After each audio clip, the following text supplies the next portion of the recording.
think it is an incredible opportunity for the Birmingham Civil Rights Institute to join in with the entire city of Birmingham as we get excited about the World Games that have come here. And I think it's an incredible opportunity for us to tell a story around social impact, social justice, and the way in which Birmingham continues to lead the country and the world as it relates to our fight for freedom. And so this exhibit, to me, everything is exciting. We have iconic pieces in here from Muhammad Ali, from Hank Aaron, from Bubba Wallace, and so many others who have their path and their progress in the arena, in the sports arena, have led to opportunities for us to talk about things that may divide us, but also bring us together. And so we're on the world stage once again, and I think we're in a great place here at the Birmingham Civil Rights Institute. I am the curator in residence at the Birmingham Civil Rights Institute, which means that I had a lot to do with the exhibit this evening, and I'm so proud of what we were able to develop. I started with a concept that was given to me by our president and CEO, Joanna Thompson, who gave me, this task of developing an idea, Race to Freedom. And I said, what can we do with that? And so I started, playing with concepts, and we came up with African Americans in sports and the Marathon for Progress. And we didn't want to leave it at anything that has an end, because that journey hasn't ended. And so we wanted to call it a marathon. We wanted to make sure that our visitors literally left with a charge and a baton to continue that race. I think what I am enjoying the most about the exhibit is to relive some of the memories of people who were instrumental in sports over the years, especially African American athletes that played a big part, some of which I'd forgotten about because it's been so long, but to see those athletes and to realize that they overcame some tremendous hurdles in order for them to be successful.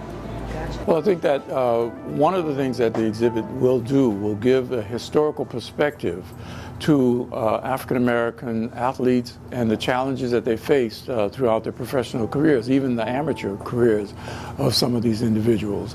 And I think that what the exhibit is going to allow people to do is look back on American society, take a long, strong, hard look at the kinds of things that happened to African American athletes, how they had to face challenges that not other athletes had to face, and how they overcame those challenges.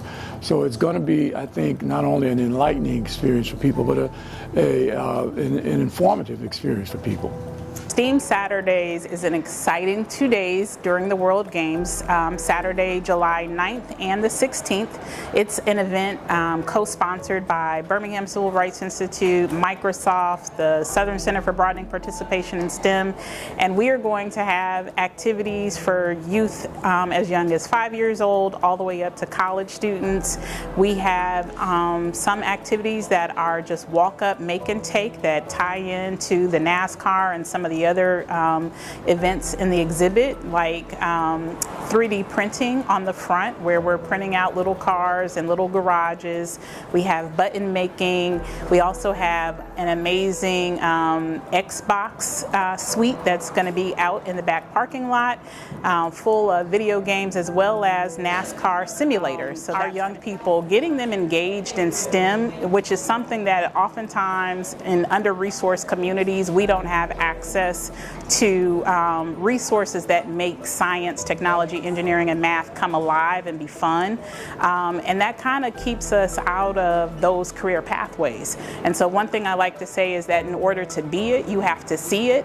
And so by getting them engaged, getting them, having a good time while learning, that is something that is going to stick and stay with a young person, and something that they want to explore beyond just the 30 minutes or the 1 hour that they might be engaged here on this day. It will spark something that hopefully they will, seek more in their own schools, in their communities, or come back here when we host additional activities.